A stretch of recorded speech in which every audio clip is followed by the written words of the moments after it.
Aujourd'hui j'espère qu'on va enfin aller sur la place Tiananmen. Je n'ai encore une fois pas le droit de tout filmer ici, mais il y a encore une sacrée quantité de policiers. Je vais me retourner tout de suite, peut-être que vous les verrez alors. Voilà, waouh. Ici, il y a des flics partout maintenant et là-bas, c'est là que je dois aller d'une façon ou d'une autre. Là-bas, c'est la place Tiananmen. Je ne peux juste passer nulle part ici. Tout est bouclé d'une manière ou d'une autre. Bon, je vais essayer de trouver mon chemin ici, j'espère. Il me reste encore 1 heure, puis mon créneau horaire commence. En fait, il faut réserver un créneau à l'avance. On peut le faire gratuitement, à condition de parler chinois. Évidemment, je ne parle pas chinois, donc j'ai investi 4 € dans un service d'interprète. Ah, là-bas, il y a un contrôle d'identité.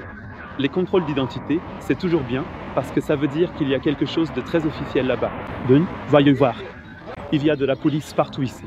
J'essaie toujours de ne pas les filmer. Ici, on peut traverser au feu, et ensuite on arrive juste devant un contrôle d'identité. Bien sûr, je ne vais pas filmer le contrôle d'identité lui-même. Mais peut-être que je vais juste laisser la caméra tourner.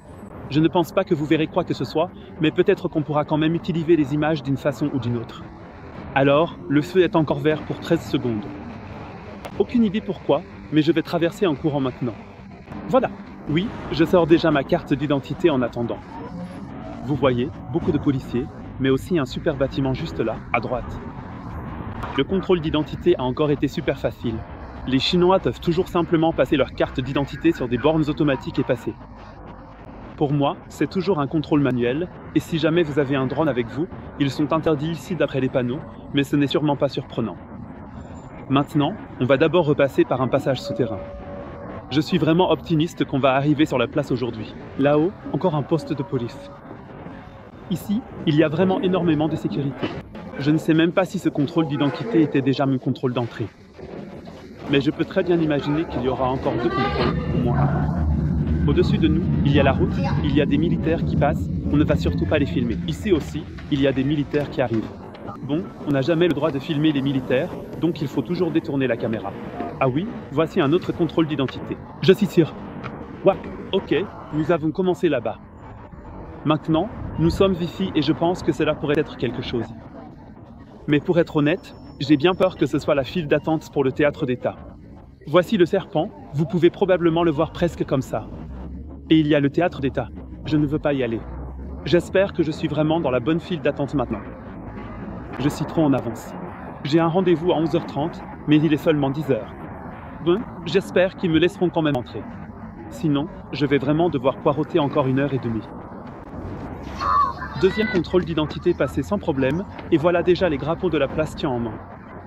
Une fois, je n'ai pas pu accéder à la place. Je ne l'ai tout simplement pas trouvé, ou alors j'étais dans la mauvaise file d'attente. Je crois qu'il y avait un événement ici, dans le palais à côté de moi. Il y avait énormément de policiers ici et ils m'ont refoulé, disant que je n'avais pas de billet d'entrée. Oui, on s'est alors rendu compte que c'était vrai, parce que j'étais vraiment dans la mauvaise file. Et après, je n'ai plus retrouvé la bonne file non plus. J'étais aussi allé au palais impérial juste avant. Ça m'a vraiment un peu épuisé ce jour-là. Alors j'ai abandonné le projet et je me suis réinscrit pour aujourd'hui.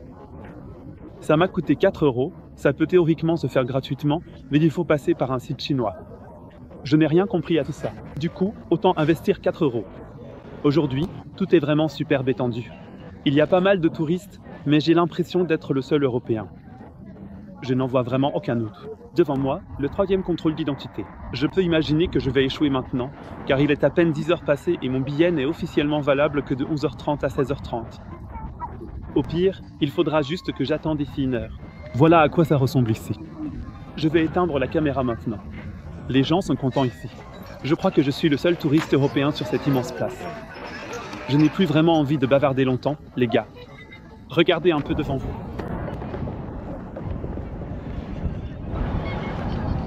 Je suis sur la place Tiananmen, l'une des plus grandes places publiques du monde. Elle fait 4400 km². Pour tous les fans de Galileo, cela représente environ 60 terrains de football. C'est d'ici qu'on a proclamé la République populaire de Chine en 1949. C'est aussi ici qu'on trouve le mausolée de Mao Zedong. Tout le monde est vraiment sympa et accueillant, mais on sent quand même qu'on occupe ici une position un peu particulière. Je dois un peu détourner la caméra, il commence à y avoir des militaires partout. On n'a pas le droit de les filmer, et bien sûr, je ne le fais pas. Je suis bien content que ma caméra ait aussi un écran à l'arrière, comme ça ils peuvent toujours voir directement que je ne les filme pas. Cette place gigantesque n'était en fait que l'avant-cour du véritable palais impérial. J'ai déjà visité le palais impérial et je te mets la vidéo en lien ici dans cette vidéo.